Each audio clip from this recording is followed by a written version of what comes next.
우리 오늘 이제 또 다른 재밌는 아키텍처, 순서를 이해하는 딥러닝 아키텍처 한번 나가볼게요. 자, 순서를 이해하는 딥러닝 아키텍처입니다. 일단 우리가 어떤 문제를 해결할 건지 먼저 말씀해 드릴게요. 자, 신경이는 우리 신경이 계속 나옵니다. 웹 개발할 때도 계속 나올 거예요. 자, 94%의 정확도로 페령을 맞췄어요. 되게 좋은 실력이죠. 네, 신경이가 호흡기약을 수강하기까지 3년이나 남았음에도 말이다. 네, 언제 수업을 들을 수 있을지 모르겠는데 아무튼 이제 안암병원 재활의학과에서 연락이 또 왔대요. 이번에는 뭘 하냐? 통원 치료 중인 환자들을 일일이 모니터링하는 게 너무 힘들다고 합니다. 그래서 대신에 뭘 해보고 싶냐면 그러니까 이런 거예요. 그냥 재활의학과에서 하려면 이 사람이 어떤 패턴으로 생활을 하는지를 다 알아야 되잖아요. 근데 그거를 이렇게 다 직접 24시간 일거수일투족 감시하는 게 굉장히 어렵고 부담스러운 일이겠죠. 그래서 어떻게 하면 되냐면 스마트워치를 이 사람이 차고 있잖아요. 이 스마트워치가 계속 센서를 기록을 하고 있단 말이죠. 이 지금 뭐 앞쪽, 옆쪽, 위쪽 그러니까 X축, Y축, Z축에서 얼마만큼의 가속도가 발생했다 이걸 계속 기록하고 있거든요.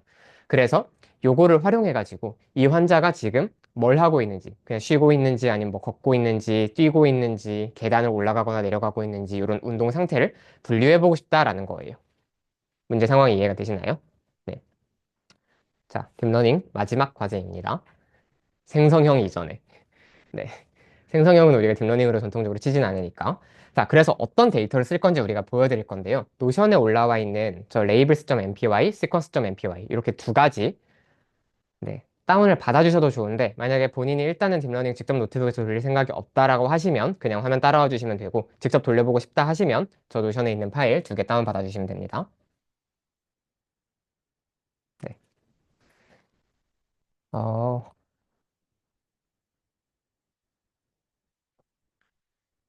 일단 제가 데이터가 어떻게 생겼는지를 먼저 보여드릴 건데요. 제가 지금까지 우리가 해왔던 그 CSV 파일이 아니죠. MPY 파일이죠. 저게 뭔지부터 설명드릴게요. MPY라고 하는 거는 그 numpy, 우리가 지금까지 몇 번 써봤던 그 numerical python이라고 하는 그 패키지에서 제공하는 파일 양식이라고 생각을 해주시면 돼요. 왜 저걸로 했냐? 지금 이따가 바로 직후에 설명드리겠지만 우리가 가지고 있는 데이터가 표 형식이 아니에요. 표 형식에 한 차원이 더 쌓여있는 3차원 구조라서 표 형식으로 CSV 파일로 정리할 수가 없어요. 그래서 좀 부득이하게 저 MPY 파일로 들고 왔습니다. 자, 파일이 어떻게 생겼는지 한번 보여드릴 건데요. 일단 우리가 판다스가 아니라 지금까지 해왔던 판다스가 아니라 대신 넘 파일을 불러올 겁니다. 자, 어떻게 불러올 거냐면 저기 시퀀스라고 달려있는 저 친구가 X, 그러니까 입력 데이터가 되는 거고 그 다음에 레이블이라고 되어 있는 저 파일이 Y, 그러니까 타겟이 되는 거라고 생각을 해주시면 돼요. 자, numpy 파일을 불러올 때는 제가 그 강의록에 써놓은 것처럼 np.load, numpy.load라고 하는 저 함수를 사용해서 우리가 불러오게 됩니다. 자, 일단 x가 어떻게 생겼는지를 한번 볼 건데요. 오, 엄청나게 많은 숫자들이 들어있어요. 근데 일단 이게 뭔지 잘 직관적이지 않으실 거라고 생각을 해요. 일단 먼저 쉐이프를 찍어가지고 어떤 구조를 가지고 있는 데이터인지를 먼저 한번 볼 건데, 자, 보시면 5000, 200 곱하기 3이라고 되어 있어요. 이게 무슨 의미냐? 자, 설명을 드릴게요. 일단 5000이라는 거는 우리가 지금까지 봤던 그 되게 익숙한 그 차원이에요. 샘플 개수. 뭐 지금까지 2000개의 엑스레이 이미지 이런 거 많이 해봤잖아요. 그냥 그 샘플 숫자라고 생각하시면 돼요. 그래서 5000명으로부터 수집된 훈련 데이터가 있다라고 생각을 해주시면 됩니다. 자, 그런데 뒤에 있는 200이라는 숫자가 뭐냐? 이게 제일 중요한데 200번 시간 간격 동안 기록을 했던 거예요. 자, 이게 어떻게 센서가 만들어져 있냐면 0.05초 간격으로 10초 동안 녹화를 한 거거든요. 이 사람의 센서 기록을. 그러면 그동안 총 200개의 스텝이 찍히잖아요. 그 200개가 저 200 숫자의 차원에 해당한 네, 다라고 생각을 해주시면 돼요. 그러니까 가운데에 있는 거는 그 값들을 200번 기록했다라는 의미라고 이해해 주시면 됩니다. 마지막에 3은 뭐냐? 센서의 개수예요. 아까 말씀드린 것처럼 센서가 하나가 있는 게 아니라 X축, Y축, Z축. 공간 방향에서 3개의 축에 대해서 모두 기록을 하고 있기 때문에 그 모든 축에 대해서 값이 기록이 돼 있다 생각을 해주시면 됩니다. 자, 무슨 말인지 아직 이해가 잘 안 되실 것 같아서 바로 한번 보여드릴게요. 여기 X에서 이제 빵을 찍어가지고 한번 첫 번째 샘플만 가져와 보겠습니다. 그러면 이렇게 3개씩 숫자가 묶여가지고 쭉 나열되어 있는 걸 보실 수가 있죠. 이게 뭐냐면 여기 있는 그 세 개의 숫자 쌍이 X축, Y축, Z축에서 기록된 가속도 값이라고 생각을 해주시면 돼요. 네. 무슨 말인지 이해되시나요? 그래서 예를 들어서 x축 방향으로는 5.9, 뭐 미터 퍼 세컨드 제곱이겠죠. 그 다음에 y축 방향으로 5.41, z축 방향으로 6.21. 이만큼의 가속도 순간이, 가속도 값이 처음에 기록되고 있었던 거예요. 그럼 그 밑에 있는 값은 뭐냐? 그로부터 한 스텝 뒤에 0.05초 뒤에 이 값이 찍힌 거예요. 그 다음 값은 뭐냐? 거기서부터 0.05초 뒤, 0.05초 뒤. 이렇게 시간 간격으로 x, y, z 세 개 축에서 각각 얼마의 가속도 값이 찍혔는지를 200개의 시간 간격에 대해서 전체 쭉 나열했다 생각해 주시면 돼요. 데이터가 어떤 구조 갖고 있는지 이해되시나요? 네, 그렇습니다. 참고로 왜 이렇게 가속도가 크게 나오냐? 이건 진짜 TMI인데 중력 가속도 포함되어 있어서 그렇습니다. 보통. 센서가 놀랍게도 그 가속도 센서가 따로 제거를 안 해주면 기본으로 중력 가속도가 포함돼요. 네, 그렇게 포함돼서 측정이 됩니다. 그래서 값이 좀 커요. 자, 두 번째 샘플 한번 갖고 와봤는데 여기서도 똑같이 이렇게 숫자들이 쫙 찍혀 있는 거 보이시죠? 얘도 마찬가지로 두 번째 샘플에서 X축, Y축, Z축의 가속도 이거를 각 시간마다 이렇게 0.05초 간격으로 쭉쭉쭉쭉 기록해놨다라고 생각을 해주시면 돼요. 어떤 식으로 대충 데이터가 만들어졌는지 이해가 오실 겁니다. 자, 그 다음에 이제 레이블 보여드릴 건데요. 뭐 얘는 냅두고 레이블을 한번 보여드릴 건데요. 레이블은 그냥 1차원 저런 숫자 배열로 되어 있어요. 지금 뭐 2, 5, 1 이런 식으로 쭉쭉쭉 돼 있죠. 저게 뭐냐? 그냥 여러분들이 알고 있는 그 타겟 데이터 레이블 맞습니다. 그래서 여기 코딩이 어떻게 돼 있냐면 0이면 걷는 중, 1이면 뛰는 중, 2면 앉아 있는 중, 뭐 이런 식으로 가능한 동작의 유형에 따라서 0부터 5까지의 정수로 코딩을 해놨다. 이렇게 생각을 하시면 돼요. 여기까지 따라오셨나요? 자, 이제 데이터가 어떤 구조인지 알겠죠? 이것만 이해했으면 이제부터 문제를 해결하는 거는 크게 어렵지 않습니다. 자, 일단 이런 데이터의 특성을 먼저 좀 설명을 드려야 되는데요. 좀 일단 데이터가 특이하죠. 지금까지 우리가 살펴봤었던 그 테이블, 딱 어떤 X축의 피처들이 있고 Y축의 샘플들이 있고 이런 게 아니라 거기에다가 시간 간격이라는 0.05초 간격으로 그걸 계속 새로 찍고 있잖아요. 시간 간격이라는 하나의 축이 더 추가가 되어 있어요. 이렇게 어떤 시간적인 선후 관계를 가지고 있는 샘플을 우리가 시계열 데이터, 시퀀셜 데이터라고 합니다. 시퀀셜이라고 하는 거는 순서가 있다라는 의미고, 그 다음에 시계열이라고 하는 건 시간 간격으로 측정되어 있다라는 의미인데, 여기서도 지금 보시면 X, Y, Z축이 그냥 하나의 시점에 대해서만 찍혀 있는 게 아니라 계속 어떤 일정한 시간 간격으로 기록이 돼 있는 걸 볼 수가 있어요. 그래서 이런 게 시계열 데이터다라고 이해를 해주시면 돼요. 여기까지 이해되셨나요? 자, 어떤 게 시계열 데이터냐? 사실 저렇게 0.05초 간격이라는 딱 시간적인 간격을 가지고 있는 게 아니라 그냥 데이터 사이에 선후 관계가 존재하면 우리가 모두 그거를 다 시퀀셜 데이터라고 볼 수 있거든요.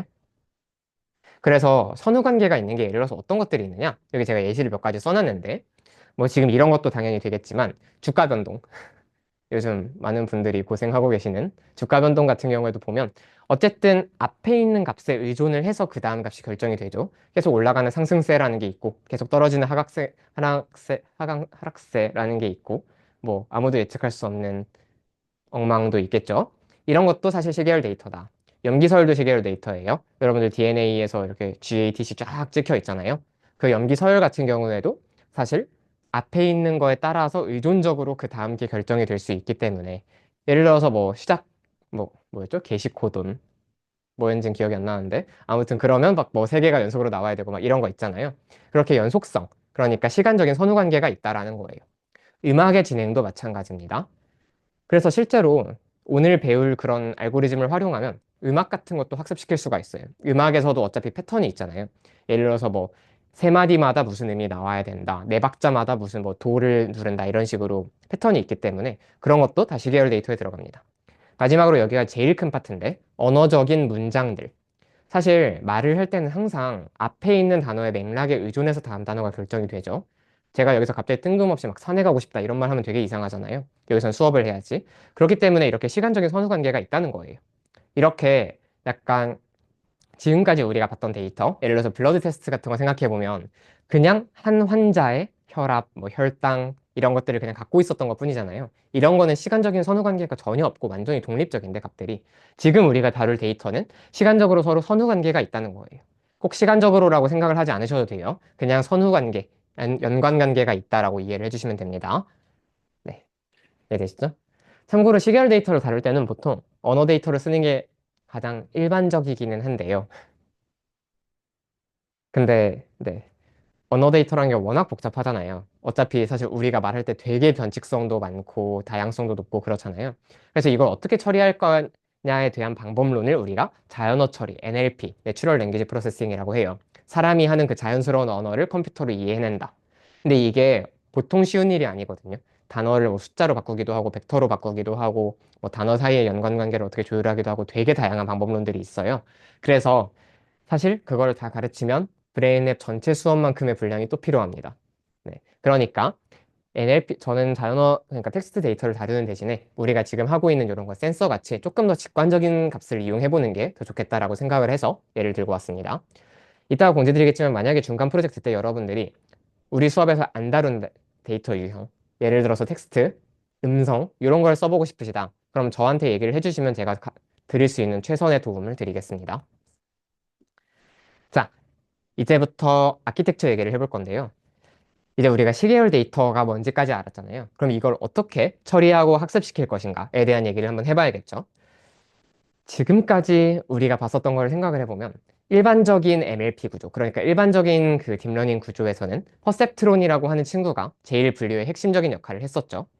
그 다음에 아까 전에 살펴봤었던, 복습했었던 CNN, 합성곱 신경망 같은 경우에는 필터라고 하는 친구가 또 합성곱 연산을 통해서 어떤 공간적 패턴을 포착하는 역할을 해줬어요.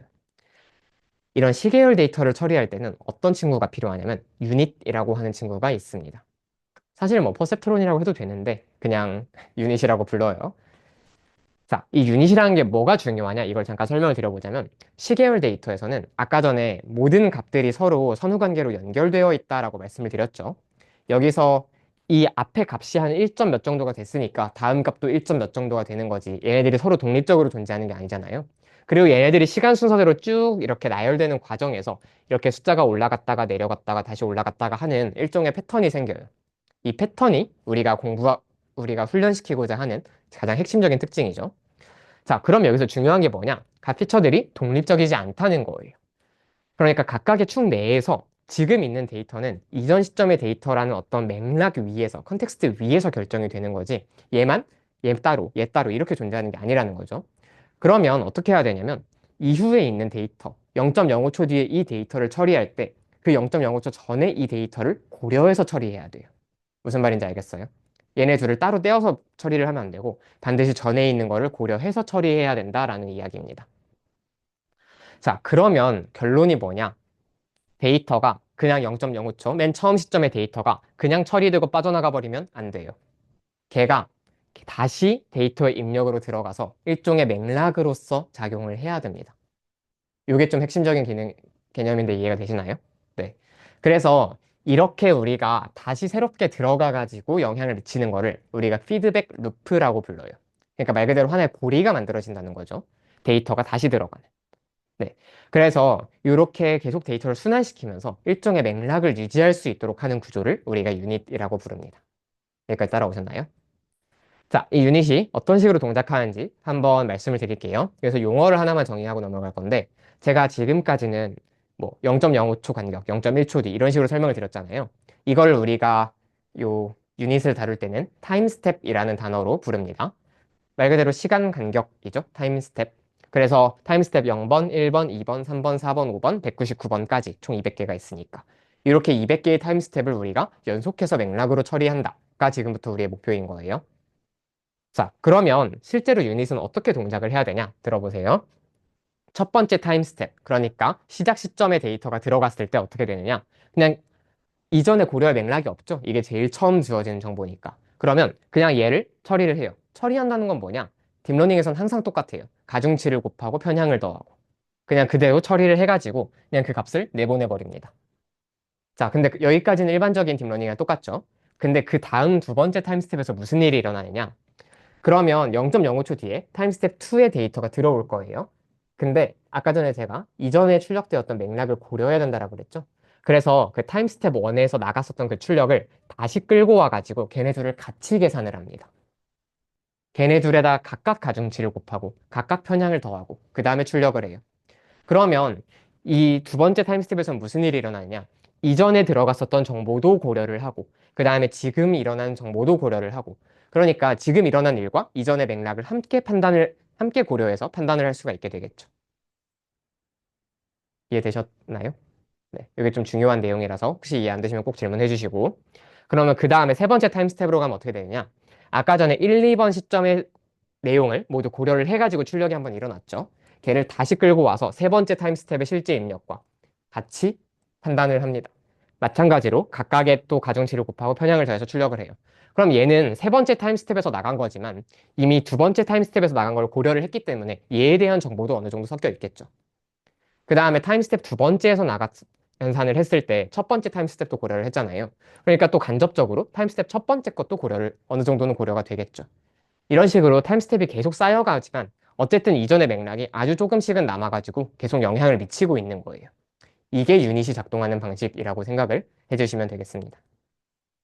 그래서 얘를 지금 이렇게 되어 있으면 약간 그림이 복잡하니까 시간 순서에 대해서 이렇게 시간에 따라서 이렇게 쭉 펼쳐서 볼 수가 있거든요. 이걸 실제로 펼친다라고 우리가 표현을 해요.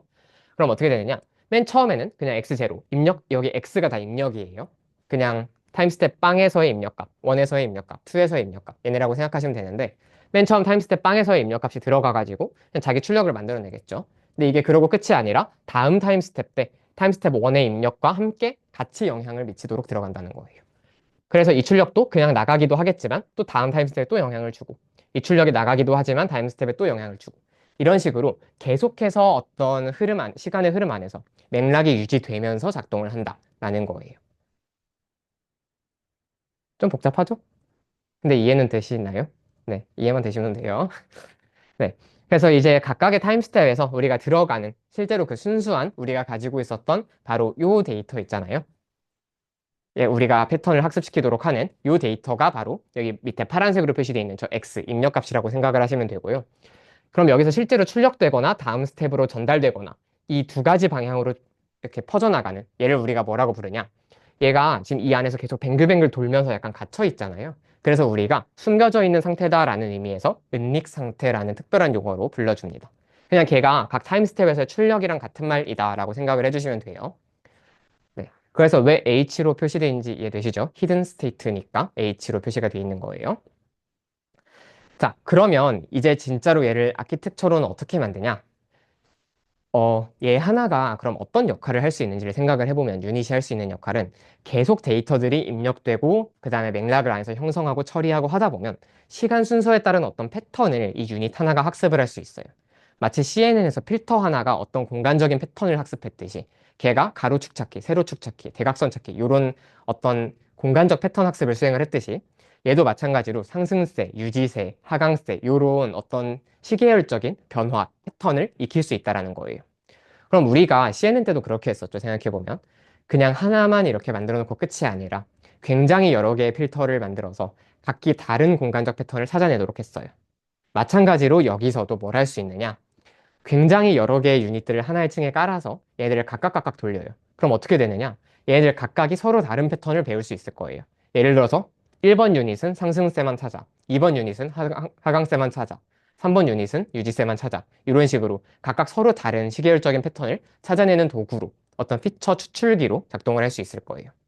그래서 이렇게 유닛들을 하나로 이렇게 쭉 모아가지고 그 CNN에서 합성곱층이 여러 개의 필터로 구성되어 있듯 마찬가지로 여기서도 이렇게 여러 개의 유닛들을 모아서 하나의 층을 만듭니다. 요걸 우리가 순환층, 리커런트 레이어라고 불러요.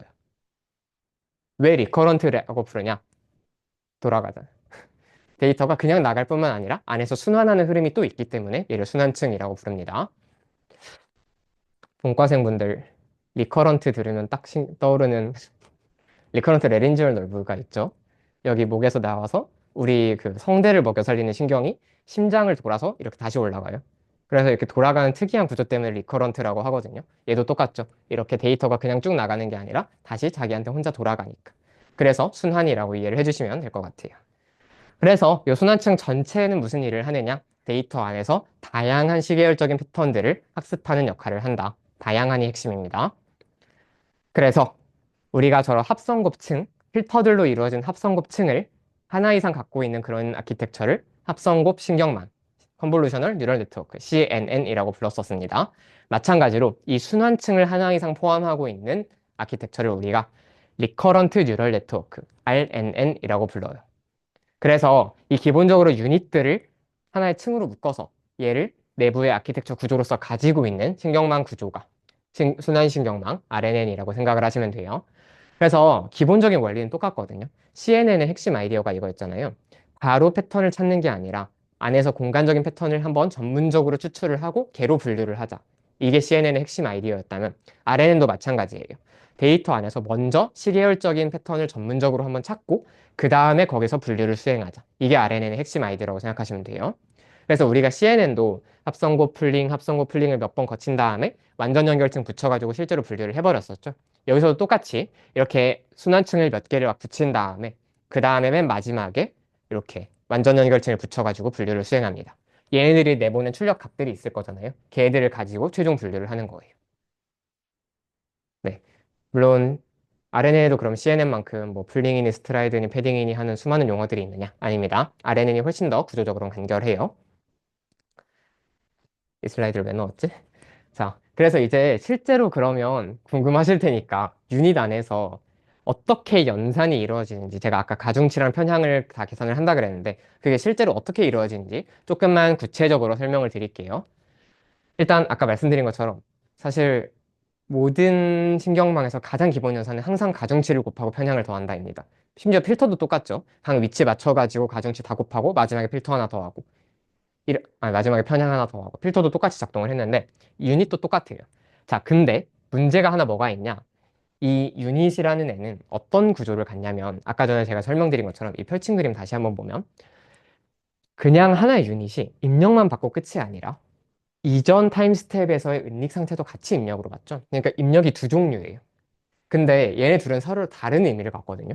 이쪽 방향으로 흘러가는 얘는 뭐냐면 이전에 들어와가지고 고려해야 될 맥락이에요. 그리고 이거는 지금 따져야 할 지금 순간의 정보죠.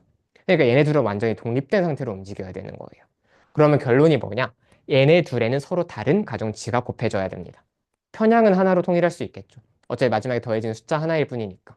근데 저 두 값에 곱해지는 가중치는 서로 분리가 되어 있어야 된다는 거예요. 그래서 결론이 뭐냐? 이렇게 입력값에 곱해질 입력가중치가 필요하고 그 다음에 안에서 순환하는 저 은닉 상태에 곱해질 은닉가중치가 필요합니다. 그래서 실제로 얘의 연산은 어떤 식으로 이루어지느냐? 입력값 곱하기 입력가중치, 은닉 상태 곱하기 은닉가중치, 플러스 편향 1 출력 이런 방식으로 작동된다라고 생각을 해주시면 돼요. 여기까지 따라오셨나요? 오, 잘 따라오시네요. 어려운 내용인데. 자, 그러면 이제 실제로 타임스텝에서 순환층의 유닛이 어떻게 작동하는지를 조금 더 구체적으로 볼 건데, 그러니까 쉽게 말해서 가중치의 크기가 얼마나 되는지를 볼 건데, 일단 입력 값들이 이렇게 있겠죠. 우리의 예시를 살펴보면 X축, Y축, Z축 세 개 센서 값이 각각 입력을 구성한다라고 생각을 해주시면 돼요.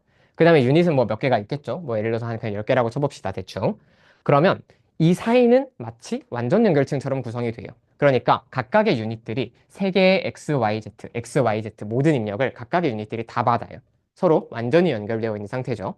그러려면 각 유닛 하나마다 뭐가 필요하느냐? 각 유닛 하나마다 입력값 개수만큼의 입력 가중치가 필요합니다. X축에 곱해줄 것, Y축에 곱해줄 것, Z축에 곱해줄 것 이렇게 세 개의 입력 가중치가 필요하겠죠. 자, 그 다음에 여기가 조금 헷갈릴 수 있는데 타임스텝에서 제가 마치 유닛들이 독립적으로 이렇게 순환하는 것처럼 말씀을 드렸잖아요. 근데 실제로 RNN에서 연산은 어떻게 일어나느냐? 하나의 유닛이 은닉 상태를 만들 때 그냥 자기한테만 돌려보내는 게 아니라 자기를 포함해서 나머지 모든 유닛으로 자기의 은닉 상태를 다 뿌립니다. 자, 이게 왜 이렇게 하는지는 조금만 이따 설명을 드릴게요. 일단 이렇다는 것만 이해를 해주세요. 그러면 반대로 유닛 입장에서는 뭐가 필요하냐? 이 유닛 입장에서를 한번 생각해보면 내가 만들어낸 은닉 상태, 얘가 만들어낸 은닉 상태, 얘가 만들어낸 은닉 상태에 각각 가중치를 곱해줘야겠죠. 그러니까 은닉 가중치가 유닛 개수만큼 필요해요. 예를 들어서 10개의 유닛이 있다? 그럼 10개의 은닉 상태가 생길 테니까 10개의 은닉 가중치가 필요한 거예요. 무슨 말인지 알겠죠? 그래, 플러스 편향 하나. 그래서 유닛 하나가 가지고 있는 파라미터의 개수는 입력 가중치가 요 입력 노드 개수만큼, 그 다음에 은닉 가중치가 요 유닛 개수만큼, 그다음에 플러스 편향 하나. 만큼의 파라미터를 각 유닛 하나마다 가진다라고 생각을 해주시면 돼요. 제가 자꾸 이 파라미터 숫자 계산하는 걸 왜 말씀을 드리냐면 어떤 요소로 파라미터 숫자가 결정이 되는지를 여러분들이 좀 감을 갖고 있어야 뭐를 늘렸을 때 계산량이 확 많아지겠구나 이런 거를 좀 직관적으로 이해하실 수가 있거든요. 그래서 제가 계속 말씀을 드리고 있어요. 그럼 실제로 한 순환층에 있는 전체 파라미터 개수는 곱하기 유닛 개수 해주면 되겠죠. 유닛 하나마다 요만큼씩 있으니까. 여기다 유닛 개수 곱해주면 전체 파라미터 숫자가 나올 거예요. 그걸 안 써놨구나. 이거 왜 공유하는지 잠깐만 설명을 드릴게요. 왜 그러냐면, 각각의 그 유닛마다 서로 다른 시계열적인 패턴을 탐색한다라고 제가 아까 전에 설명을 드렸잖아요. 근데 그걸 왜 타임 스텝이 끝날 때마다 서로 다 뿌려가지고 이렇게 n 곱하기 n 형태로 공유를 하느냐. 왜냐면, 그래야지 다른 그 유닛들이 판단한 시계열적 패턴까지 같이 보면서 서로 학습과 판단을 내릴 수가 있어요. 이게 CNN 같은 구조는 사실 서로 필터들이 독립적으로 학습이 되잖아요. 그래서 그냥 각각 알아서 공간적 패턴을 찾고 마지막에 분류를 한 다음에 다시 역전파를 하면서 학습. 이렇게 학습이 이루어져도 괜찮은데 RNN 같은 경우는 좀 특수하게 타임 스텝이라는 개념이 들어가기 때문에 그거를 그렇게 다 마친 다음에 연산을 다 마치고 훈련을 하면 너무 늦다는 거예요. 그래서 대신에 각 단계마다 서로 이렇게 은닉 상태들을 공유를 해주면서 각 타임 스텝마다 각각 얘네들이 어떤 패턴을 익혔는지라는 거를 서로 본다는 거예요. 조금 더 직관적으로 설명드리자면 예를 들어서 나는 뭐 학생이다 라는 그냥 두 단어짜리 문장을 예를 들어서 얘가 한번 학습을 한다고 해볼게요. 그러면 나는이란 첫 번째 단어가 들어갔을 때 이미 10개의 유닛이 다 뭔가 판단을 내렸겠죠. 나는 이런 패턴으로 본다라고 다 판단을 내렸겠죠. 그러면 그 나는에 대해서 얘네 10개가 뭐라고 했는지를 다 종합해서 학생이다를 뭐라고 봐야 될지를 그 다음에 생각한다는 거예요. 얘가 본 패턴만 가지고 판단을 하려면 너무 정보가 부족하다는 거죠. 그렇기 때문에 이렇게 순환신경망은 유닛들 사이에 이렇게 제곱으로 서로 파라미터를 공유하는 특성을 갖습니다. 알고 계세요? 자, 순환층의 입력 크기는 어떻게 되느냐? 아까 5000 곱하기 200 곱하기 3이 우리 sequential.mpy의 파일 크기였었죠. 그것처럼 타임 스텝 수, 입력 노드 수의 입력 크기를 갖습니다. 그러니까 예를 들어서 지금부터 200 타임 스텝 동안 x, y, z 3개의 값을 넣어줄 거야 라고 선언하는 식이죠. 입력 크기는 저렇게 돼요. 자, 근데 출력이 조금 중요한데 자, 한번 들어봐 보세요. 사실 합성곱 신경망도 우리가 할 때, 아키텍처 만들 때 합성곱층, 풀링층 되게 여러 번 쌓았었죠. 마찬가지로 여기서도 점점 더 깊고 추상적인 패턴 탐색을 위해서 순환층도 여러 개 쌓을 수가 있어요. 네, 순환층도 여러 개 썼습니다. 자, 근데 그러면 순환층은 좀 특이하게 타임 스텝이 들어가 있다는 개념 때문에 마지막일 때랑 마지막이 아닐 때가 조금 출력 구조가 달라져요. 마지막일 때는 얘가 사실 여기서 순환층에서 파악한 최종 패턴, 그러니까 모든 맥락을 고려해서 내놓은 최종 패턴만 가지고 완전 연결층에서 분류를 해버리면 되잖아요.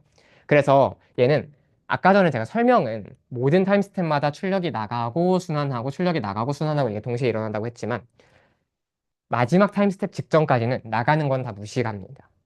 마지막 타임 스텝에서 나가는 최종 결론만, 지금까지의 모든 맥락이 고려되어 있는 마지막 최종 결론만 뒤로 내보내요.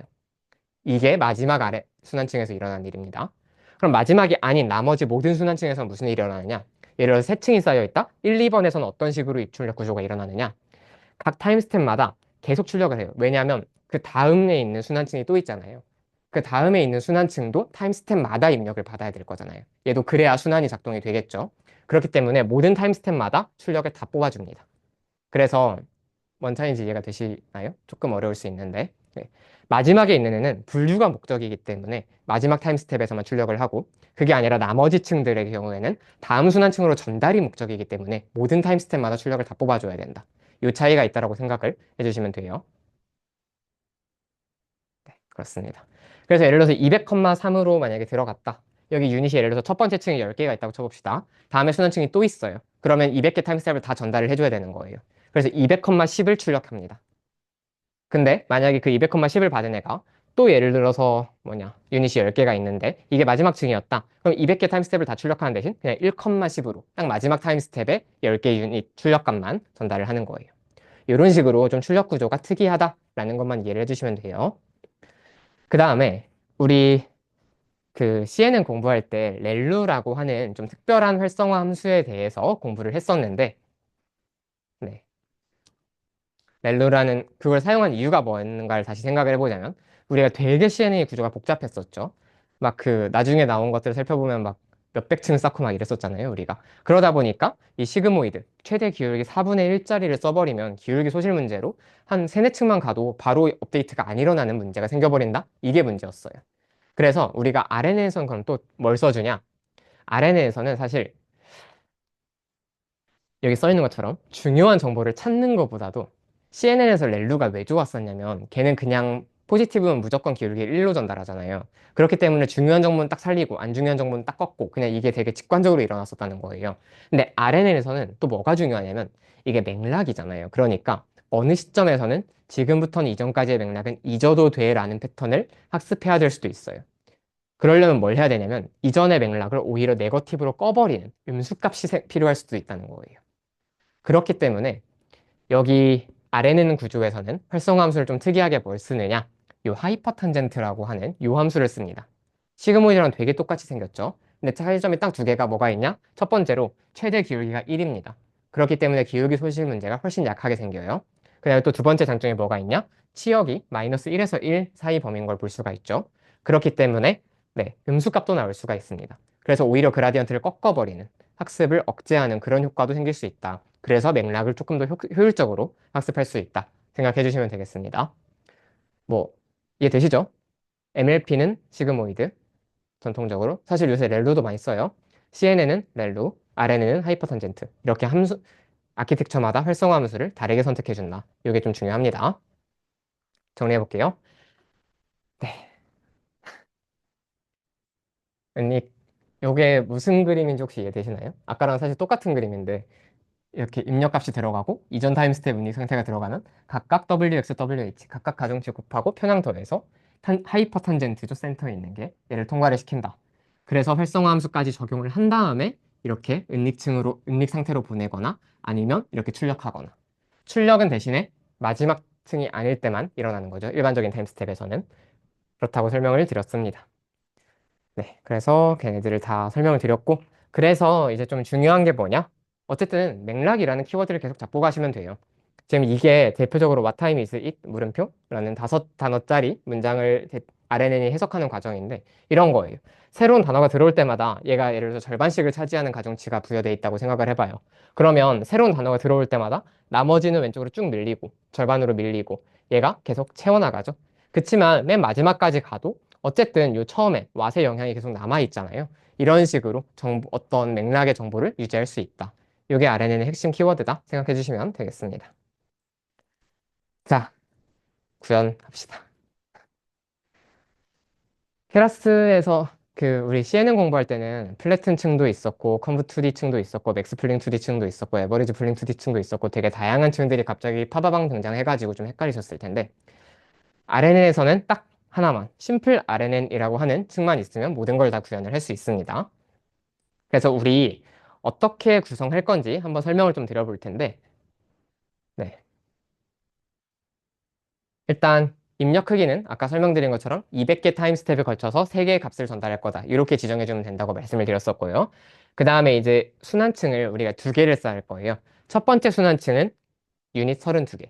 두 번째 순환층은 유닛 8개. 이렇게 조금 줄어드는 방향으로 한번 만들게요. 그리고 따로 완전 연결층 안 두고 그냥 바로 출력시켜 버릴게요. 자, 한번 실제로 해보겠습니다. 일단 네, 임포트 아니죠? from 텐서플로우 임포트 케라스 쳐주시고요. 지금 안 하셔도 돼요. 나중에 수업 끝나고 영상으로 따라와 주셔도 됩니다. 일단 빈 모델 하나 만들어 줍시다. 모델 keras.sequential 하면 빈 모델 만들 수 있었었죠. 썼었죠. 네. 그 다음에 여기다가 이제 층들 쌓기 한번 해볼 건데요. 일단 첫 번째로 입력층부터 쌓아줘야겠죠. 이거 순환층부터 쌓으면 안 됩니다. 항상 입력층 있는 거 기억해 주셔야 돼요. 자, keras.layers 안에 모든 층이 있었었죠. 우리 그 중에서 input이라고 하는 층이 입력층이었어요. 여기다가 shape 파라미터로 200,3 이렇게 괄호 소괄호로 넘겨주면 저게 200개 타임 스텝에 걸쳐서 3개의 값을 전달할 거야 라는 의미라고 설명드렸습니다. 자, 첫 번째 순환층 추가를 해볼 건데요. 모델, add, custom layers 안에 자, 순환층이 있을 텐데 층 이름이 뭐냐? simple RNN, 단순한 순환신경망이라고 하는 저런 층이 있습니다. 저 층이 순환층이라고 생각을 해주시면 돼요. 그럼 괄호 안에는 뭘 집어넣어야 되느냐? 여기다가 그냥 유닛 개수만 써주면 됩니다. 우리가 사실 CNN 할 때는 되게 쓸 게 많았어요. 한번 생각을 해보자면 heras.layers.conv2d 이 친구를 생각을 해보면 뭐 필터 개수 32개, 필터 사이즈 아니죠. 커널 사이즈죠. 커널 사이즈 뭐 3, 그 다음에 뭐 액티베이션 펑션, 렐루로 뭐 이런 식으로 써줄 게 되게 많았잖아요. 패딩 값도 써주고 뭐 이런 식으로 써줄 게 되게 많았었는데 여기다가는 그냥 유닛 개수만 32개라고 딱 적어주면 충분합니다.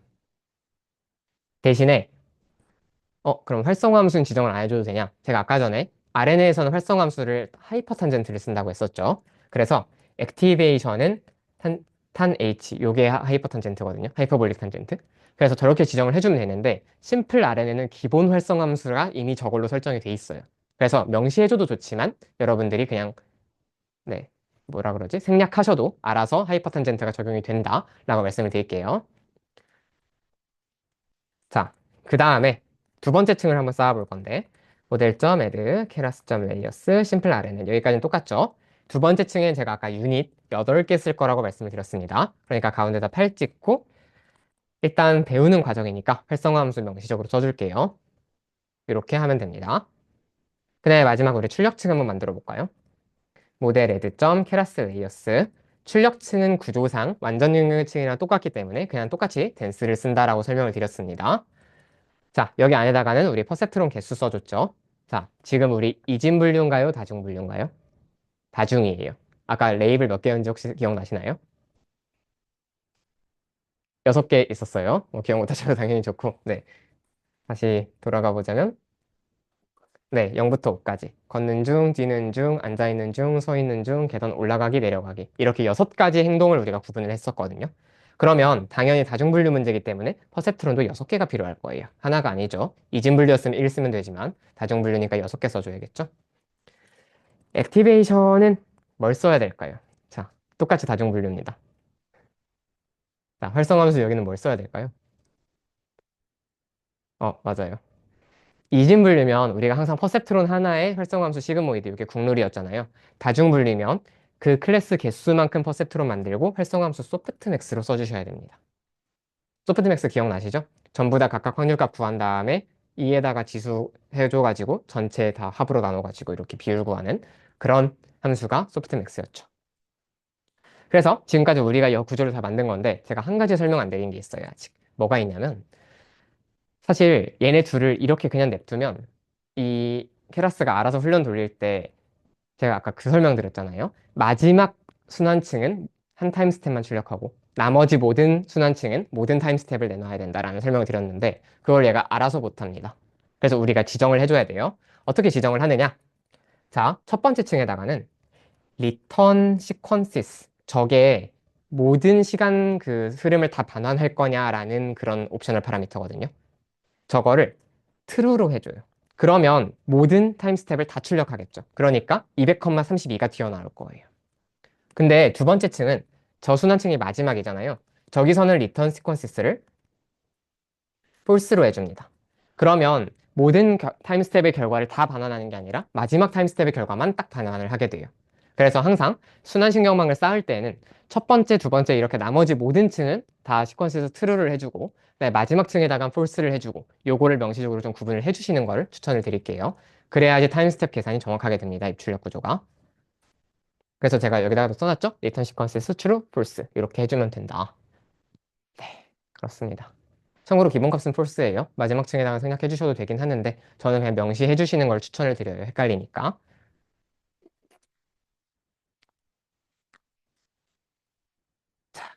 됐나요? 이제 모델을 다 만들었으니까 빠르게 컴파일하고 한번 훈련 돌려보겠습니다. 컴파일할 때 우리 세 가지 항상 지정을 해줬었죠. 첫 번째 옵티마이저. 국룰 아담 쓰겠습니다. RMS 프롭 써볼까? 그냥 아담 씁시다. 자, 그 다음에 자, 손실함수를 지정을 해줬어야 되는데 우리 지금까지는 해결했던 모든 문제가 다 폐렴이냐 아니냐 이진분류였거든요. 그러니까 우리가 지금까지는 바이너리 크로스 엔트로피 요걸 썼어요. 자, 근데 지금은 다중분류죠. 손실함수도 바이너리를 쓰면 안 돼요. 손실함수도 바꿔줘야 됩니다. 뭘 쓰느냐? 스파스 카테고리컬 크로스 엔트로피라고 하는 저손실함수를 씁니다. 이름이 좀 복잡하죠? 간단하게 설명을 해드리자면 크로스 엔트로피는 여러분들이 알고 계신 그 크로스 엔트로피 우리 로지스틱 회기부터 했었던 그 함수 맞습니다. 그 손실 함수인데 그러니까 그거 기억나시죠? 클래스 틀리면 이렇게 기하급수적으로 큰 손실 가하고 낮추면 딱빵 나오고 요 함수인데 카테고리컬이라고 하는 거는 얘를 이진이 아니라 다중으로 보겠다는 거예요. 여러 가지 카테고리에 대해서 적용할 수 있도록 바이너리가 아니죠. 근데 왜 앞에 스펄스라는 말까지 붙었냐? 저기 스펄스를 안 해놓으면 출력 형태가 어때야 되냐면 좀 나중에 설명드리는 게 맞는 것 같긴 한데 그 예를 들어서 두 번째, 예를 들어서 그 레이블이 2잖아요. 그럼 2라고 숫자가 돼 있는 걸 인식을 못하고 빵빵 1 빵빵빵처럼 두 번째 숫자에 1이 들어가 있는 이런 특이한 형태를 인식을 하게 됩니다. 그게 그냥 카테고리컬 크로스 엔트로피예요. 근데 앞에다 스팔스를 붙여주면 우리가 지금 쓰고 있는 것처럼 그냥 레이블이 2, 5, 1, 0 이렇게 붙어 있어도 알아서 인식을 할 수 있게 돼요. 그래서 항상 저 스팔스라는 말까지 붙여줘야 됩니다. 자, 마지막으로 매트릭스 설정해 줍시다. 그냥 정확도만 쓸게요, 일단. 다음 시간에 제가 수많은 매트릭을 알려드리겠습니다. 자, 여기까지 컴파일 됐죠? 뭐, 공부하는 김에 그것도 한번 써볼까요? 조기 종료 조건 기억나시나요? 저번 수업 시간 시작할 때 설명드렸었는데, 그, 발리데이션 로스가 새 에포크 동안 예를 들어서 개선되지 않으면 훈련을 멈춰라. 이런 게 조기 종료의 기본 개념이었었죠? 모델점, 아니죠. 케라스점, 컬백스의 얼리 스타핑이라고 하는 저 클래스가 있었습니다. 그래서 예를 들어서 뭐, 한 세 번까지 기다려줘라. 라고 이렇게 얘기를 하면, 그리고 리스토어 베스트 웨이츠 트루 이렇게 하면 알아서 세 번 동안 성능 개선이 없으면 훈련을 중단시켜버리고 제일 좋았을 때로 백업해준다 라고 설명을 드렸었죠. 그래서 요거까지 한번 적용을 해서 훈련을 돌려볼게요. 놀랍게도 데이터셋 분리도 안 했네요 아직. 자, 그럼 scikit-learn 모델 셀렉션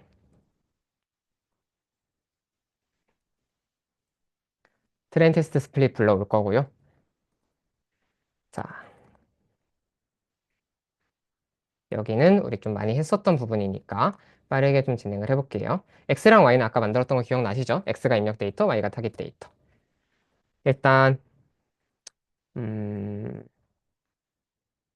몇 대 몇 대 몇으로 분리할까요? 그냥 6대 2대 2? 그러면 일단 8대 2로 훈련 테스트를 분리를 해주고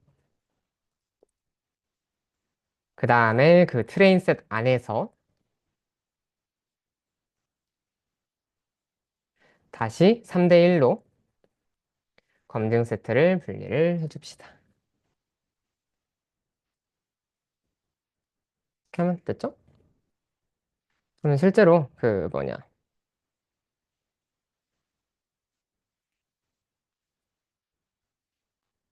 얘네들 모양을 출력해보면 3000 대 1000 대 1000 우리가 딱 원하는 6대 2대 2 사이즈로 샘플 숫자가 분리된 거를 볼 수가 있어요.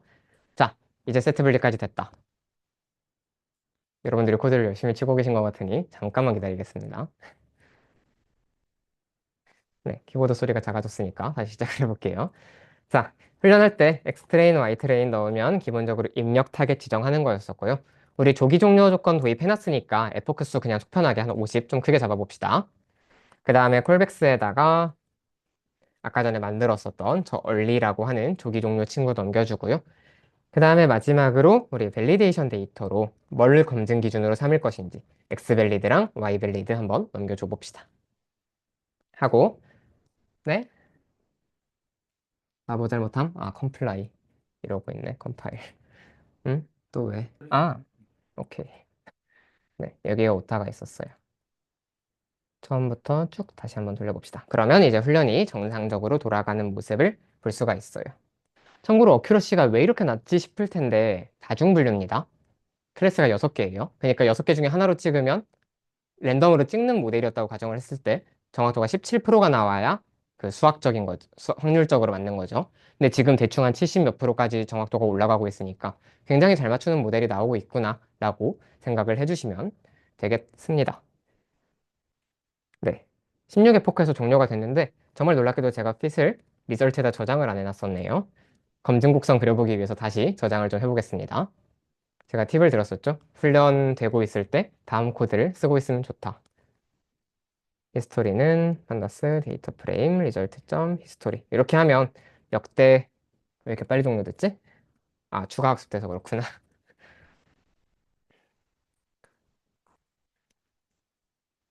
자, 이렇게 해서 히스토리를 가져와 보면 이제 처음부터 다시 돌립시다. 아, 왜 그러냐면 제가 저번에 말씀드렸던 그 이유 때문인데 그 훈련을 돌린 상태에서 모델을 초기화를 안 하고 훈련을 돌리면 그 위에 덧 훈련이 일어난다라고 설명을 드렸었어요. 그러면 제대로 된 손실 곡선이 안 그려지기 때문에 항상 코드를 처음부터 다시 돌리시는 게 맞습니다.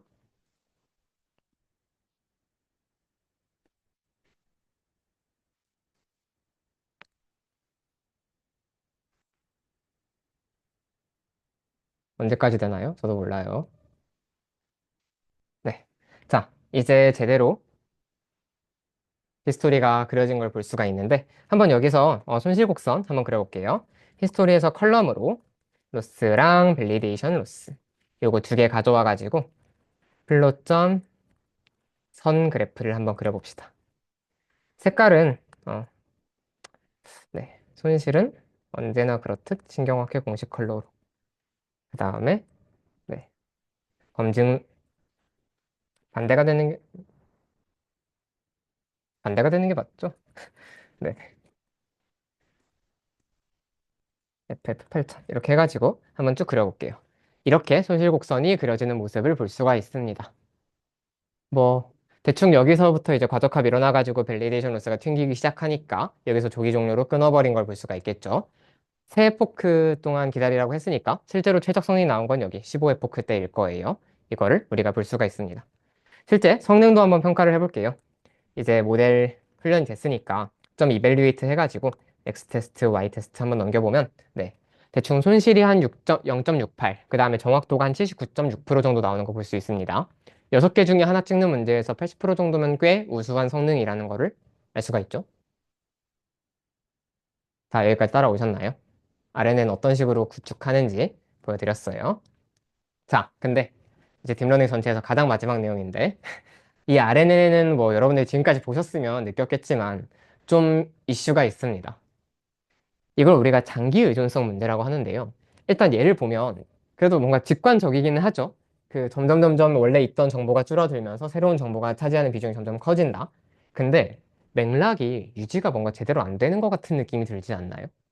왜냐면 이전에 있던 것들은 그냥 일정한 비율로 계속 점점 줄어들기만 하고 새로운 정보가 계속 50%씩 채워지고 그러니까 약간 나중에 들어온 정보를 좀 과대평가하게 될 것 같기도 하고 이전에 들어온 정보는 너무 쉽게 잊혀버리기도 하고 좀 뭔가 이슈가 있죠 분명히.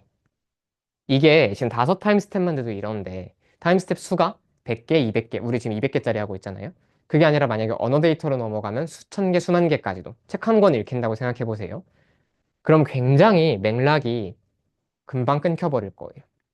무슨 말인지 알겠죠?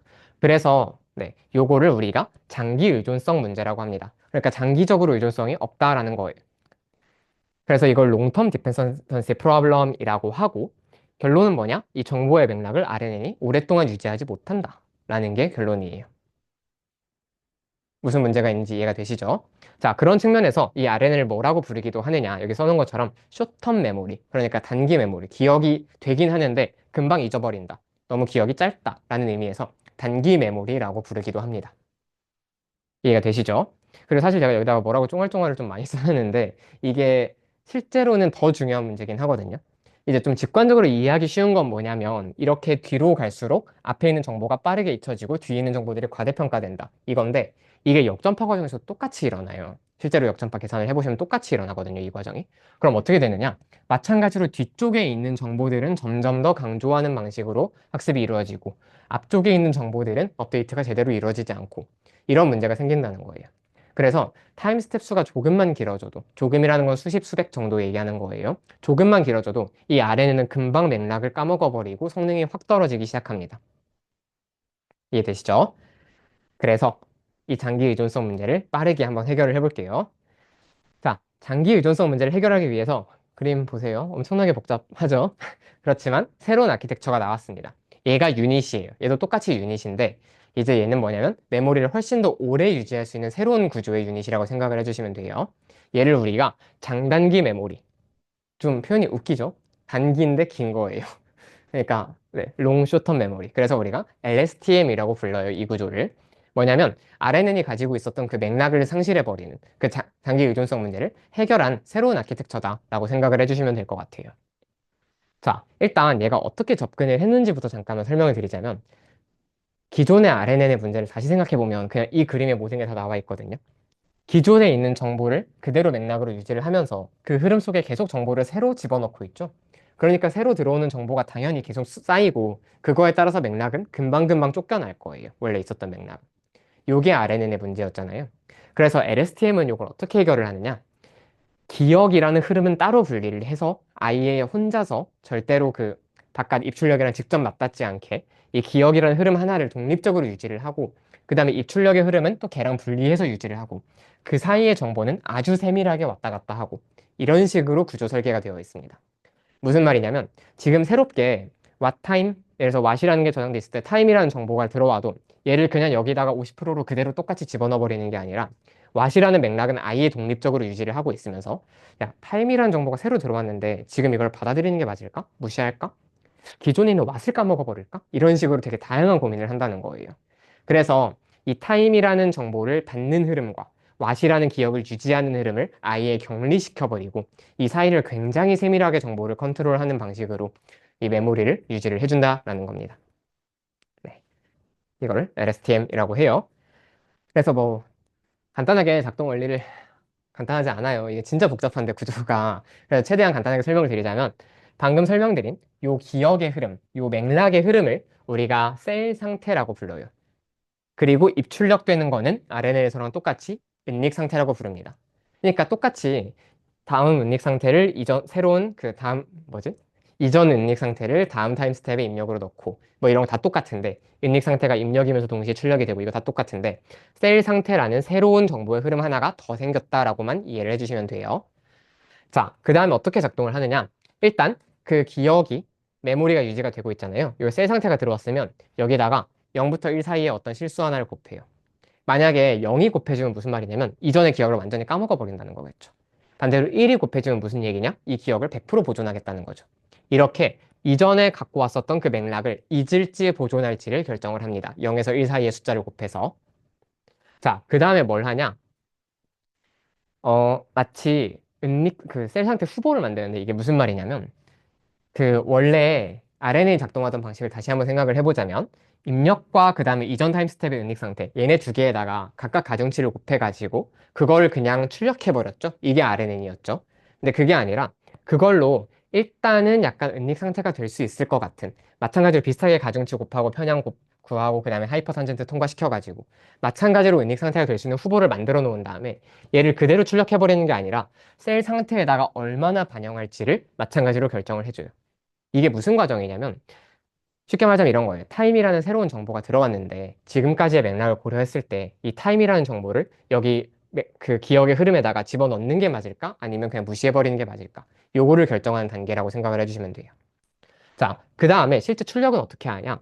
어쨌든 여기다가 일정 비율로 집어넣겠죠. 타임에 대한 정보를. 거의 무시를 했든 아니면 거의 100% 반영을 했든 어느 정도 일정을 반영을 했을 텐데 그러면 이제 여기서 뭐가 만들어졌냐? 처음에 있었던 what이라는 기억도 있고 새로 들어온 타임에 대한 정보도 일부분 적당히 조율을 해서 어느 정도 추가를 했고 결론적으로 what 타임의 모든 그 정보를 가지고 있는 어떤 새로운 정보가 만들어졌는데 얘를 얼마나 출력할지도 여기서 0 곱하기 0에서 1 사이의 실수를 곱해가지고 출력을 합니다. 지금 시점에서 왓타임이라는 요까지의 맥락은 되게 중요한 의미가 있어. 그러면 굉장히 1을 곱해가지고 강하게 출력할 거고 지금 이걸 출력하는 거는 아직 적절치 않아. 그러면 0을 곱해가지고 확 죽여버리겠죠. 이런 식으로 입출력의 흐름을 정보의 흐름과 굉장히 세밀하게 조절하고 있는 저 아키텍처가 LSTM이다 라고 생각을 해주시면 돼요. 핵심은 뭐냐? 이 셀 상태가 직접적으로 입출력에 노출되지 않게 하는 거예요. 그렇게 하면 메모리가 보존이 되겠죠. 무슨 말인지 이해되시나요? 굉장히 복잡한 구조기는 한데 기본적으로 그냥 딱 그것만 기억해 주시면 돼요. 이 위에 있는 정보의 흐름을 이렇게 곱하기 덧셈, 하이퍼탄젠트 이렇게 좀 복잡한 수식들로 격리를 시켜가지고 얘가 입출력에 직접 맞닿지 않게 한다. 분리를 시킨다. 그리고 새로운 정보를 받아들이거나 기존의 정보를 까먹는 과정은 굉장히 세밀하게 0과 1 사이의 어떤 실수를 곱하는 방식으로 굉장히 세밀하게 조절을 한다라는 거예요. 네, 그래서 여기서 첫 번째로 여기 제가 써놨었던 아까 그 기존 정보에다가 0에서 1 사이에 뭔가를 곱해가지고 기존 정보를 보존하거나 까먹는 이 부분을 forget gate, 말 그대로 망각 게이트라고 부르고요. 그 다음에 아까 전에 새로운 타임이라는 정보가 들어왔는데 얘를 얼마나 받아들일까? 그거를 결정하는 부분을 입력 게이트, input gate라고 부릅니다. 그 다음에 마지막으로 이제 what time이라는 정보가 다 만들어졌는데 그거를 얼마만큼 출력할까? 요거를 결정하는 지금 시점에서 요거를 다 출력해버리는 게 맥락상 맞을까? 아니면 최대한 정보를 죽여서 출력을 할까? 요거를 마찬가지로 0에서 1 사이의 값을 곱해서 이뤄내는 요 부분을 출력 게이트, 아웃풋 게이트라고 부릅니다. 그래서 이렇게 세 가지의 게이트 구조로 이 셀 상태와 실제 입출력이 일어나는 은닉 상태 사이의 정보 흐름을 통제한다라고 생각을 해주시면 돼요. 네, 그렇습니다. 그냥 여기까지만 알고 계시면 좋을 것 같아요. 핵심은 뭐냐? 이 forget input, output에서 제가 아까 전에 다 0과 1 사이에 어떤 숫자가 곱해진다라고 했잖아요. 그것도 그냥 기존에 정해놓은 하이퍼 파라미터처럼 막 0.7, 0.3, 0.1 이런 값이 있는 게 아니에요. 각 유닛마다 LSTM의 훈련 과정에서 여기에 각각의 얼마의 실수가 곱해져 있는 져야 할지 또한 학습의 대상이 됩니다. 그래서 얘네들을 훈련시키면서 각 시점에서 얼마만큼의 정보를 까먹어야 하고 얼마만큼의 새로운 정보를 받아들여야 되고 얼마만큼의 정보를 내보내야 하는지를 굉장히 정교하게 훈련해서 얘가 학습한다 라고 생각해 주시면 돼요. 그래서 구조를 사실 정확하게 이해를 할 필요는 없고 그냥 이런 게 있어서 장기 의존성 문제가 깔끔하게 해결이 되고 성능이 많이 올라갔다 정도만 기억을 해주시면 될 것 같아요. 만약에 LSTM을 세부적으로 공부를 해보고 싶다. 아니면 여러분들 프로젝트에 써야 된다. 그러면 저한테 말씀하시면 제가 정말 많은 자료가 있기 때문에 그걸로 더 디테일하게 설명을 해드리겠습니다. 근데 복잡하죠? 제가 방금 말씀드린 것처럼 게다가 얘네들도 다 학습 대상이라고 설명을 드렸잖아요. 그러니까 여기마다도 가중치가 다 붙는 거예요. 지금 이 시점에서 얼마나 잊어야 할지, 얼마나 받아들여야 될지, 얼마나 출력해야 될지를 결정하기 위해서도 다 파라미터가 필요한 거예요. 그러니까 학습량이 너무 늘어나거든요. 실제로 얼마만큼 늘어나냐? RNN에 정확하게 4배로 늘어납니다. 왜냐하면 네, 강의 자료 그림을 보시면 똑같이 은닉 상태를 만들어내는 부분은 RNN이랑 똑같이 있는데 거기다가 인풋 게이트, forget 게이트, 아웃풋 게이트가 추가로 붙으니까 1 플러스 3이 돼가지고 파라미터 수가 4배로 늘어나 버리는 거예요. 그러니까 학습하는데 시간도 너무 오래 걸리고 구조적으로도 너무 복잡하고 이렇다는 거죠. 자, 그래서 얘를 이제 조금 더 단순한 구조가 나왔습니다. 그림상으로는 더 복잡해진 것 같지만 실제로 구조상으로는 더 단순해졌어요. 그래서 아까 전에 4배였잖아요. LSTM이 RNN의 4배 복잡도를 가졌었는데 얘는 3배 복잡도를 줄인 거예요. 네. 뭐 핵심 아이디어라고 제가 써놓기는 했는데 뭐 정말 간단하게만 설명드리자면 이거예요. 그냥 아까 전에 보면 기존 정보를 얼마나 잊고 그 다음에 새로운 정보를 얼마나 받아들일지 얘를 각각 0에서 1 사이의 실수를 곱해가지고 조절을 했잖아요. 근데 생각해보면 얘네 둘은 서로 상호적인 관계에 있거든요. 기존의 걸 많이 까먹으면 새로운 걸 많이 받아들이는 거고 기존의 거를 많이 보존하면 새로운 건 최대한 줄여서 받아들이는 거죠. 그래서 얘네 둘은 그냥 합칠 수 있겠다라는 게 새로운 알고리즘의 핵심 아이디어라고 생각해 주시면 돼요. 그래서 요약을 해보자면 이 RNN이라는 친구가 입출력이 너무 흐름이 단순하기 때문에 쉽게 맥락을 까먹는다. 그래서 기억의 흐름을 LSTM이라는 구조를 도입해서 기억의 흐름을 분리시켰다. 근데 이렇게 하니까 너무 복잡했다. 그래서 이제 GRU, 게이트 리커런트 유닛이라고 하는 새로운 아키텍처가 나와서 얘를 조금 더 계산적으로 단순화를 시킵니다. 성능은 거의 비슷하게 나와요. 그러면서도 조금 더 파라미터 수가 적어서 부담이 적습니다. 네. 그래서 뭐 복잡한 이런 구조에 대해서 제가 설명을 드리지는 않으려고 하고요. 그냥 조금 더 단순하면서도 비슷한 성능을 내는 구조다라고만 이해를 해주시면 될 것 같아요. 뭐 어떤 흐름으로 발전해왔는지는 이해가 되시나요? 네, 그것만 알고 계시면 돼요. 사실 복잡한 구조에 대해서는 생략을 하는 게 나을 것 같고. 네, 그래서 게이트 순환 유닛까지 왔습니다. 국산 아키텍처입니다. 조경현 교수님이 발명하신 그렇지만 전 세계 웬만한 딥러닝 교과서엔 다 써있는 아키텍처입니다. 네, 그래요. 자, 한번 훈련을 돌려볼 건데 굉장히 복잡하게 제가 설명을 드려가지고 뭔가 굉장히 구현하는데도 어려움이 따를 것 같지만 사실 심플 RNN이랑 모든 게 똑같습니다. 그냥 구조적으로 아예 똑같이 구현이 되어 있어요. 내부 연산만 알아서 더 복잡하게 처리될 뿐이고. 자, 그래서 만약에 지금 우리가 자, 화면 보시면 이렇게 두 층짜리 순환층을 쌓아가지고 아까 순환신경망을 구성을 했잖아요. 얘를 LSTM으로 바꾸고 싶다. 그럼 여기 RNN이라고 되어 있는 부분을 그냥 LSTM으로 둘 다 바꿔만 주면 됩니다. 그러면 RNN이 아니라 자동으로 LSTM, 메모리를 더 잘 유지할 수 있는 저 구조로 훈련이 될 거예요. 실제로 보면 아시겠지만 파라미터 숫자가 기본적으로 늘어났기 때문에 훈련 시간이 좀 느리죠. 아까에 비해서. 약간 한 이터레이션, 한 에포크 돌릴 때마다 조금 더 시간이 많이 걸리는 모습을 볼 수 있습니다.